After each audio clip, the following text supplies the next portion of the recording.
And we are live. Hi all.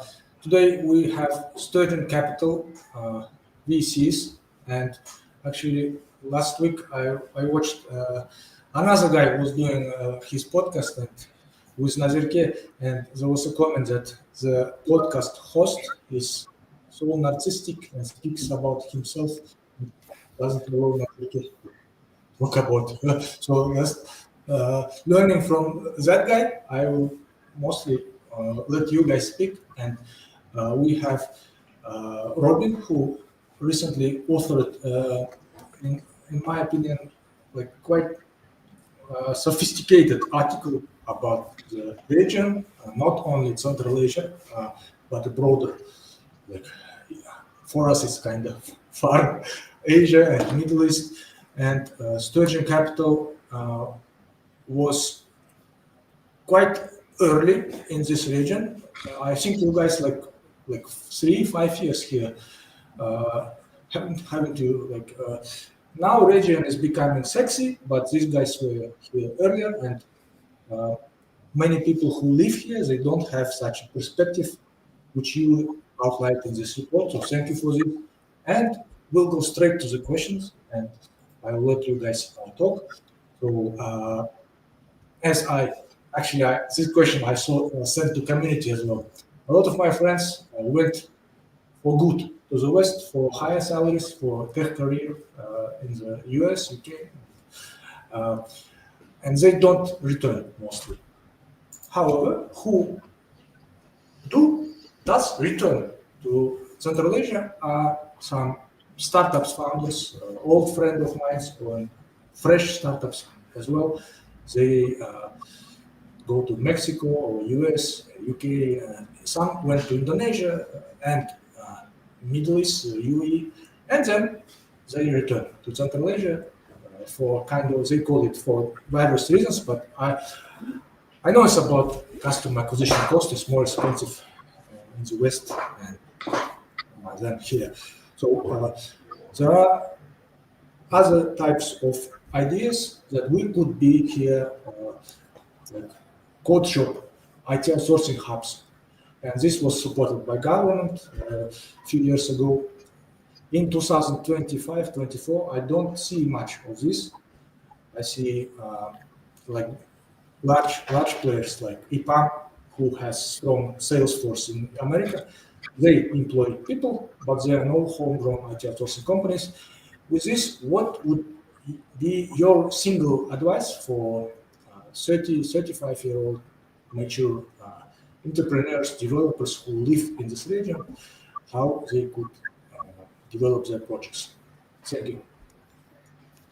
Thanks very much, Askar, and thanks for having us both on here. I know you've had a conversation with Nazerke already, but it's really a pleasure to be here. And I guess to say I think we made our first investment in Central Asia back in 2019, which was also recently our first exit. So coming up to 6 years now since we made our first investment. And like you said, back then it wasn't maybe so sexy, kind of domestically, regionally, or internationally to kind of be looking at opportunities in the region. But very glad to see that it has changed, that there are now more founders founding businesses, more entrepreneurs founding technology enabled companies, coming from the kind of what used to be the sort of, let's say, stable careers, the ones that your parents would be happy if you went into, and taking a higher degree of risk and trying to build something that in theory can be of a larger scale. I think, as we kind of spoke about beforehand, is that kind of, if you want to go down that path, the sort of kind of idea of the sort of being able to deliver venture scale returns, and that was really the genesis of the article that we published a few weeks ago. Was saying, well, let's say in order to generate venture scale returns, you've got to have a path to say 50 to 100 million in net revenue, not gross transaction value or gross merchandise value, but sort of true net revenue. With sort of strong software and technology margins, say sort of ideally a sort of 30 to 50% net margin. Now, in order to do that, you need a large enough addressable market. And I think, as we mentioned in the article, is we've met some great founders over the years building very interesting businesses, but in markets which fundamentally are too small to ever be able to generate 50 million in revenue. And they might get to say 10 million in revenue. And don't get me wrong, would be a fantastic result. You're going to have to work incredibly hard. You need some things to go right, whether it's through luck or judgment or otherwise, to get to that size, to get to that scale. But for an international investor and for international capital, that is not large enough. And you kind of mentioned that for a lot of people's answer to that is, well, I'll go to the US then, because the US is the biggest market and it's sort of where people go to build big companies, and it's where all the kind of brands and names that I recognize have been founded. But as you mentioned, is your cost of doing business there. I mean, I've seen people say, I'm going to raise $500,000 to go to the US. It's like, all right, we'll go on a nice holiday and you'll be back in 6 months. Okay, I'm going to raise a couple of million or 3 million, but you see just the kind of cost of hiring the talent that you need locally, even if you can leverage a kind of cost arbitrage of having your technical team and some back office in Central Asia, you still need boots on the ground in the US, particularly for, as you mentioned, kind of EPAM being a good example, where their sales team are all in the US. Now they're paying those people very well, and that they've kind of got to that stage over time. So yeah, you can look to go and found something in the US. You can go and look to build something there.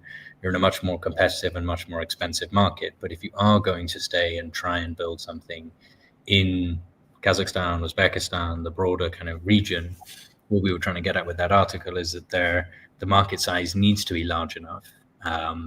And that's kind of a function of two things. One is both the absolute size of the market, but also the market share that you can build in that market. Like, let's say if it's a $1 billion revenue opportunity, but you're pretty confident you can get 10% market share because you have some kind of unique advantage, then that's better than the sort of 1% market share of the $10 billion industry, or less, whatever it may be. So I think there is, actually, no, that's not, but my math is wrong there, but you know what I mean, you need to make sure you have a large enough market. And that's what we were trying to get at with the articles, things like logistics, financial services, agriculture, SMEs. I think there are other opportunities potentially in the auto and real estate, education verticals. Not all of them are the right fit necessarily for technology. But if you are going to go and dedicate the next 5 to 10 years to building a venture scale company of sort of 50 to 100 million in revenue, then make sure you as a sort of fundamental premise, you need to make sure that that market is large enough to go and do so.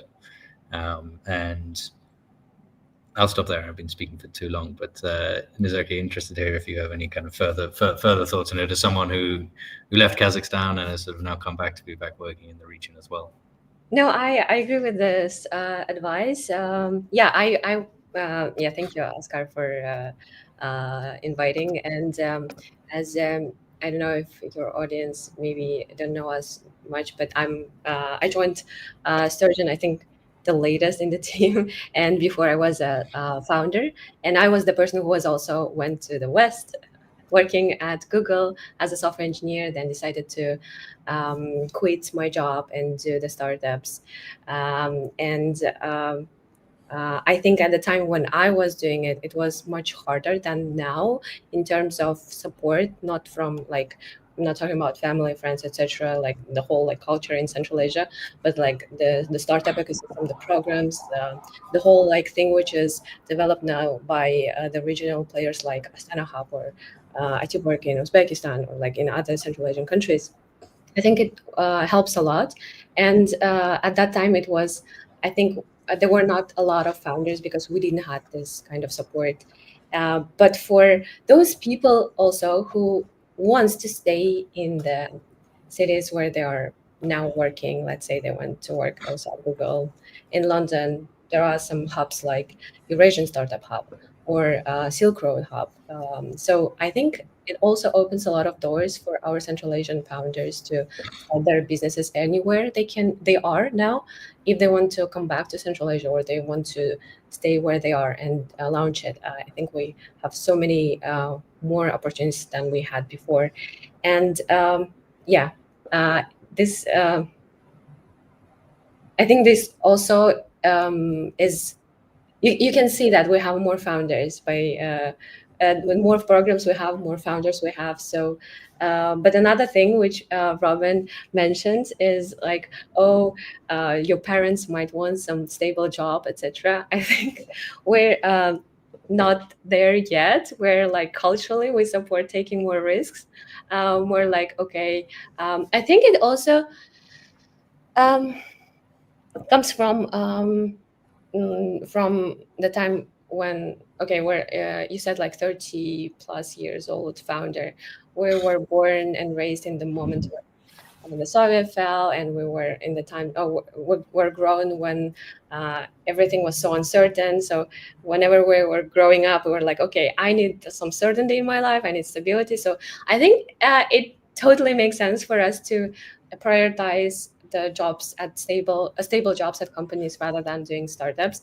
And my advice would be just, of course, first of all, try. And the second is, I agree with Robin's advice about looking at your market, because sometimes especially if you're having a really good job, probably you wouldn't quit it because you will go for the idea which has like no potential to become something big. And I think the third thing which I would say is to fall in love with more the problem rather than your solution, because that's what I see as a you can see it often when the founders they have a hard time to recognize that this is not working, but there is still a problem, but maybe you can solve it in a different way. And I was exactly the same person, so I know it's really hard to admit it, but that's what I would focus more. Maybe one thing to add, if I can, Askar, is to really be successful at whatever it is you're trying to do, and I really mean anything, is you ideally want to have some kind of unfair advantage, some sort of competitive or comparative advantage that puts you in the sort of, let's say, top 1% of whatever you're trying to do. Now, let's say if you go from, let's say, one end of the spectrum is you might be running a corner store in an area. Now you're only competing against other people within, let's say, walking distance of that particular point, i.e. the other kind of corner stores in that area. And that's a pretty small sample size, and to be in the top kind of 1% there, you'd say is relatively limited. Now, let's say you want to run a chain across the whole of one city. That then puts you up against a significantly more competition. You need to be better to be in that top 1%. You want to run it across the whole country, again, it kind of going up. And I think you could use it, same analogy with building a technology company. Like if let's say you're building something just in Kazakhstan or just in Uzbekistan. Now, inherently, if you're from the country, you have a competitive advantage of just a cultural understanding and nuances that someone from outside doesn't have. Let's say you've worked in that industry for 10, 15 years, so you have a very deep network, you have clear understanding of kind of what the problem set is, how to get to the right people you need to get to. You're almost certainly going, like, your ability to put yourself in the top 1% there, I think is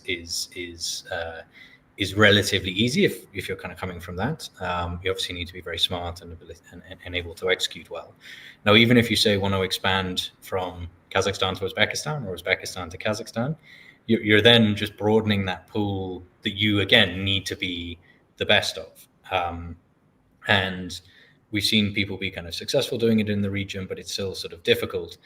And then if you want to say, well, actually, my market is global, then that pool of people you need to be in the top 1% of has expanded, 1,000 times, 10,000, 1,000,000 times from where it was if you were just operating in one country. And to kind of then bring it back and say, well, what areas should you be targeting? Now, maybe you are in the top 1% of whatever it is on a global scale. But actually, if you can find something, let's say an industry, a sector, a problem, even if it's maybe just in Kazakhstan or just in Kazakhstan and Uzbekistan, that's a $5-10 billion problem. You are the one who has 10 to 15 years experience and network in that industry that puts you in that top 1%. And you really, truly believe you can go and, let's say, acquire even a kind of 5-10% market share. there you found a way of building a sort of venture scale outcome, almost certainly with fewer resources because you're operating in lower cost markets, which you know better, and you have the kind of networks in. And when it comes to hiring, these other things will be easier. And also your probability of success is probably higher as well. So it's kind of just understanding where do you sit relative to that problem. And I think the way Nazerke put it is almost poetic, that you do need to really fall in love with that problem, not just the solution. And how can you put yourself in a place where you have that competitive advantage over whoever else is playing the same game as you, and recognizing where you stand in that pecking order relative to everyone else. Thank you. Just off topic, Nazerke, by the way, you are the role model for girls, at least I know from Instagram. You are popular, almost like a tech celebrity before joining Sturgeon, so too shy. And to all people viewing, you can type questions in chat, and we will put it like this.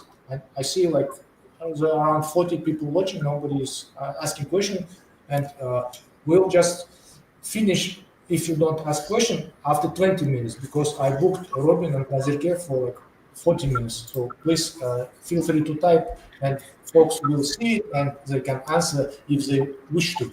And my question, I didn't send this question, and I sent you a couple of questions, but it's just this one evolved. Because when Robin was saying about 1%, is that noise from me? No? You're fine? You're fine? Because I see some, it's from Nazerke. It's probably some river, Siena, or whatever in Paris. So group my thoughts, because I had too much thoughts. So top 1% ceiling of the ceiling, and I kind of try to understand Sturgeon Capital's formula, which Robin had a lot of thoughts when he was saying. As I was looking in a shallow manner, just slightly on your portfolio, and I saw kind of trucking companies, transportation companies who work with trucks from Uzbekistan. I know a huge diaspora of truck owners, like they buy trucks and drive it in US from Uzbeks, and some other startups. And your formula seems to be you take a guy or a team who has, as you mentioned, like 18, 15 years industry experience, and you invest to them. Those people, those teams who has some aspiration to go on not just Uzbekistan or Kazakhstan or Pakistan to a broader market. We had overall in our part of hemisphere today's old formula: take R&D in Almaty or Tashkent or wherever in the Central Asia and try to sell to the West. Now it's kind of obviously with this geopolitics is changing. So how would you assess the blockers for startup founders to become top 1%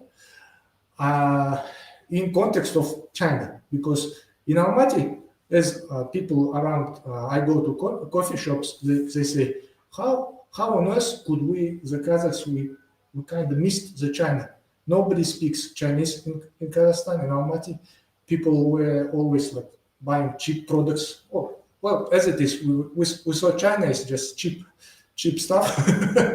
That's it. And now people, Kazakhs with money, they go to Shanghai and they see like Westerners, white people all over the world, Russians, they also investing. Russians speak fluent Chinese. And the Southeast Asians, they're all like, and we're kind of, this is a blocker. I personally cannot be 1% doing some product for China. I tried, I pitched, and the Chinese folks said, you're a very underdeveloped country. You cannot sell, but you can sell on our behalf, like to your country. So that's the attitude. Well, in my opinion, in my case. So we have Shanghai, we have Saudi, Although some people go Saudis and they return, they say disappointed. We have London as in my small bubble. That's where people try to go. So from your portfolio or maybe research, do we have chances actually selling something, some projects to China, or it's too early to see? I think it's going to be very difficult to sort of build and sell a product into the Chinese market, because I mean, most of the sort of information I have is anecdotal and from reading, but that the market there is a sort of effectively has such a ruthless level of copying and competition that whatever you say design in Kazakhstan, and it may be a very good product, within 5 minutes will have been copied and replicated by, let's say, 100 local manufacturers, suppliers, software houses, whatever it may be. And I think you see it with EVs at the moment. The number of, it's over 100 or however many EV manufacturers in China. We know the kind of BYDs that are scaling successfully outside, but competition domestically, city by city, is incredibly intense. I think the point being that if you're going into that market as an outsider, almost certainly with less capital, less kind of depth of manufacturing capacity and sort of talent. And again, I'd speak about sort of manufacturing, but again, it could be kind of technical and software talent as well. It's going to be incredibly difficult for you to compete there. Now, potentially there is something on an IP side, maybe it's through a partnership. I think the opportunity more and where I look across kind of portfolio is actually that kind of enablement, but for sort of cross-border trade, in that I think what we've seen is that a lot of these Chinese businesses understand that if they want to do business in another country, they need a strong local partner that can enable, let's say, cross-border movement, local distribution, financing, and the sort of local technology side. And yes, maybe that's not the sort of strong independent company you wanted to build on your own, but that can be a very large opportunity in and of itself. And I think similarly, as kind of you look at, as you mentioned, a lot of people looking at Saudi Arabia at the moment. The cynic in me would say most people are doing that because they think it's an easier place to raise money, and maybe it is. But I can tell you there's a lot of other people who've had the same idea and who speak Arabic as a first language and have kind of networks and connections there. And the market itself, let's say, there's opportunities, but it's still a challenging one to operate.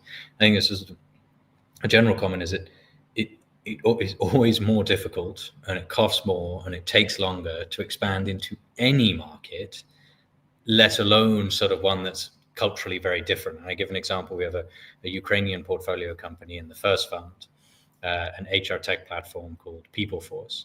Now, Ukraine and Poland, they're right next door to each other. Quite a lot of shared history and all this sort of thing. You know, after the sort of the Russian invasion, PeopleForce has expanded in Poland. It's also expanded in Argentina. Now, you would say Ukraine and Argentina don't seem to have a huge amount in common. But when you actually drill down into say, what is it you're selling? Who is it that's buying it? Why are they buying it? What are their alternative options? Is actually Ukraine and Argentina are much, much more similar than Ukraine and Poland.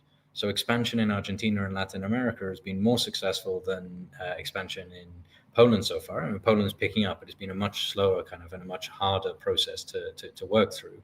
And there it kind of comes in saying, well, okay, really, do you have a clear understanding of who your ideal customer profile is, and also your ideal market profile? What is it about particular markets that makes them the right place for you to go and to sell your product because of whatever the problem it is you're solving and why it's the right one there? I think it's going to be very difficult to do in China. I think Saudi, in many cases, doesn't necessarily have the same problems that Uzbekistan or Kazakhstan does. But again, in different industries, it'll be different. London, again, will be very different. So it's really understanding that both the market, what your ideal market profile is and what your ideal customer profile is for anyone that's actually looking to expand into other countries with a keen awareness that it's going to be more difficult than you think it is. Thank you. That's amazing. So ideal market profile. That's a new one. I just doing notes. The guy Tonuykok, how can we pitch our projects? I think he was asking how can they send you a pitch to Sturgeon Capital. best way typically, and LinkedIn's a pretty effective way of getting in touch. I don't need a 5,000 word essay. I think if you can just demonstrate what's important for us is if you're building something in Brazil or Germany, that's not in our mandate. It's very unlikely we're going to invest and to be able to invest. But if you are from emerging Asia, which is Central Asia, the Caucasus, Pakistan, and Bangladesh, you're building a company as a kind of founder from that region, either in the region or on a global scale, then we want to speak to you at kind of pre-seed, seed stage.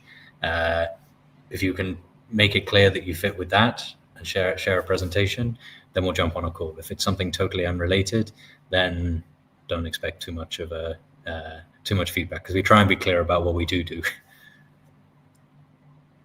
That's pretty clear, thank you. So emerging Asia, Pakistan, Bangladesh, and Central Asia. How about India? India is not emerging. Not for us, no. There are a lot of very smart, very good people investing in India who have. We talked about that kind of competitive advantage thing. We have no advantage in India. There's much smarter, much better people doing that, so we don't invest there. Is Mongolia part of Central Asia for you? For some, it's not.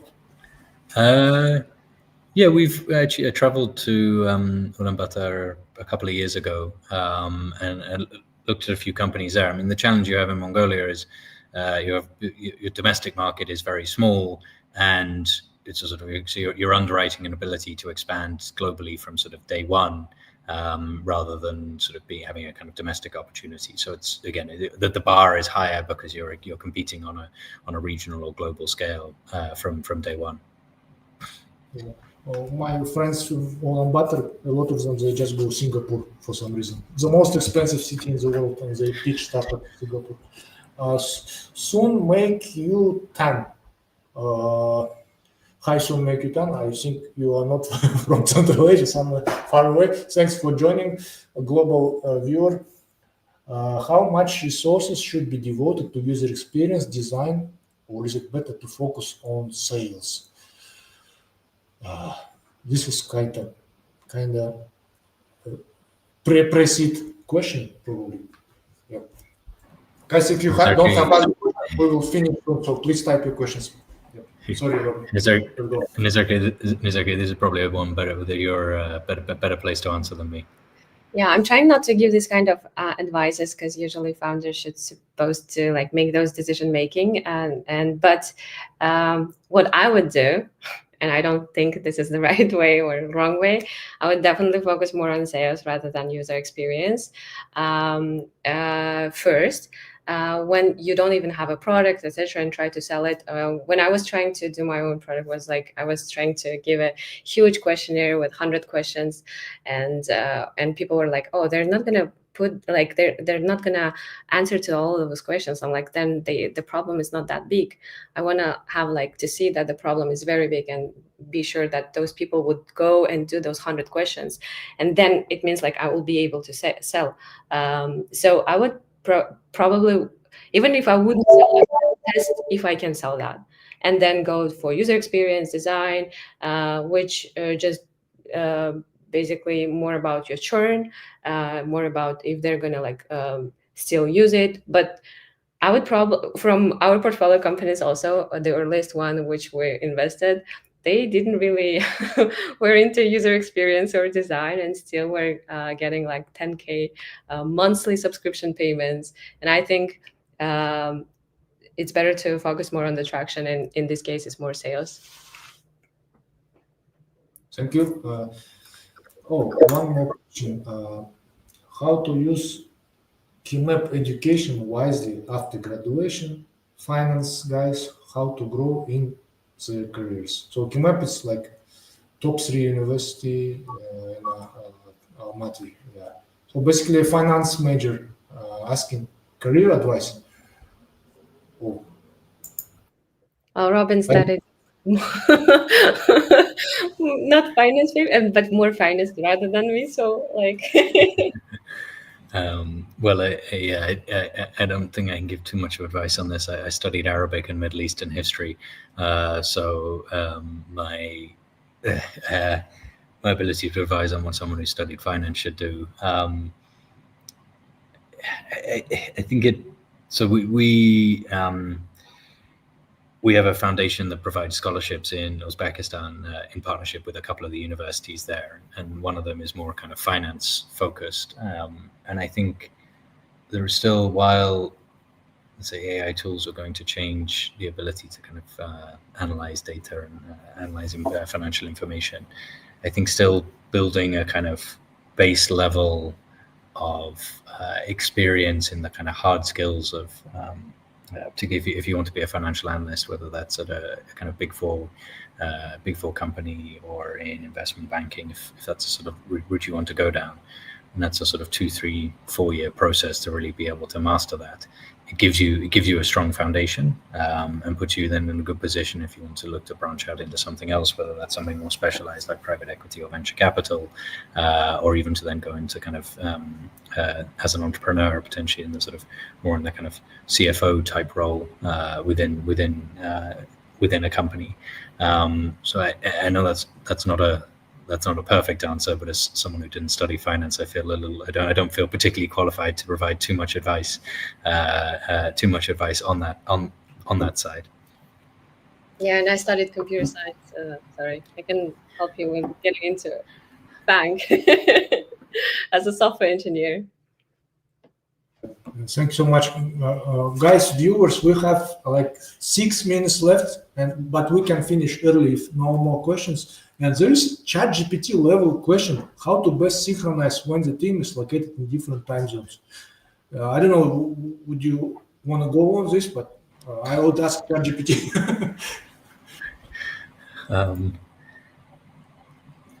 I mean, I think. I mean, so some companies do it where they have fully remote teams from day one, spread around the world. Now, I think it's very difficult to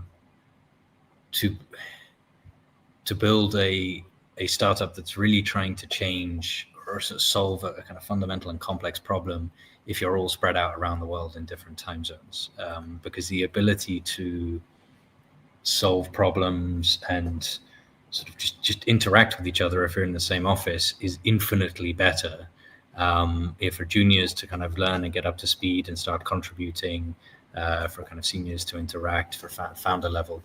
I really think it's difficult to do if you're fully remote. I mean, I know some companies do it, and COVID kind of whole bunch of tools and software and things come up, but I really don't think you can beat being in the same room just physically as much as possible, because Zoom and all those things, you know how frustrating they all are, and there's no, you miss all the stuff around the edge with that. You miss the sort of impromptu conversations, the someone overhearing something and saying, oh, well, have you thought about this? Or I spoke to someone last week who suggested that, and how that can really kind of compound over time. So yeah, there are plenty of ways of doing it and tools that you can use to manage it. But generally, I think it's going to be very difficult. Yeah, and different time zones is making it even worse, because I was working at Google in Paris, and my team was in Mountain View, so we had like 9 hours of difference, and the whole, like, when you're sending your code review for your code for code review, you're getting it for the next day, etc. So it's super slow. And when I was doing my own startup, my team was also remote because it was COVID times, but they were like in different time zones again. And as a founder, you're like very motivated to do as much as possible, but I think if you're not getting enough of sleep, and usually you can't get it because you work with like people at 3 a.m., then 5 a.m. because already someone woke up, and then during the whole day, and then until the late night because someone is still working. And I think it's easy to burn out, and preferably if there's no way, of course, you can like try to start your company with a remote employees or co-founders, but then just to make sure you have a plan to work together after some time. And I think there's maybe a nuance as well, as you say, like particular teams. I don't know, your engineering team, if they're all in one place, then that okay, well then maybe a sales team, we're talking about that kind of, okay, if engineering team in Kazakhstan selling in the US, I think you want to make sure is all that engineering team is sitting in the same office. You don't want to say, well, okay, I have one person in Aktau, I have one in Astana and one in Almaty, and then the rest of the team are in the US. I think that's going to be kind of difficult. So I think is sort of doesn't, if you start certainly from a kind of team within the overall team level, like responsibility, kind of making sure they're together, but as much as possible, bringing people together physically. Thank you, guys. And one last question from Timur, and I suggest skipping this one from Tonuykok. Tonuykok, man, yeah, you could just, I think, find the address on Sturgeon Capital official website or in LinkedIn as well. And we go for, thanks for the question. Go for Timur. What's been the greatest challenge Sturgeon Capital has faced when investing in early stage businesses across emerging markets in Central Asia? Okay, I'll go for two things which, let's say, are relatively top of mind at the moment. One, I think, is for hiring for portfolio companies. And I don't necessarily mean more like junior level individuals, because I think, as I mentioned, the foundation we have, the scholars we see come through that, like if politically and everything things can work out, Central Asia is going to do very well, because I see the kind of ambition and the talent of sort of people in their late teenage years, early 20s. I've got no doubt about that. But when you're looking to hire more senior individuals, you're sort of a chief marketing officer or chief product officer, these kind of level individuals, that it's very difficult to find people of that level and ability. And the second point is actually then on follow-on funding is the sort of speed with which you can close follow-on funding. It's getting better and the more interest is available, but because both of these things take longer, it means that companies can lose momentum, or they don't lose momentum totally, but the momentum doesn't compound and improve so much over time as in the way that it could. And I think for certainly something that I'm trying to think about a lot at the moment is how can we reduce the time to funding, time to hiring for portfolio companies. Because I think it's somewhere where really as investors, we can genuinely add value, not in the day-to-day stuff, but on those things. So that when you have a company that's doing very well, you can basically just put more sort of fuel on the fire and keep it going, rather than it taking a year to raise funding when it should take 3 to 6 months, it taking a year to hire someone when again it should take 3 to 6 months, because all of those things will sort of slow down the business.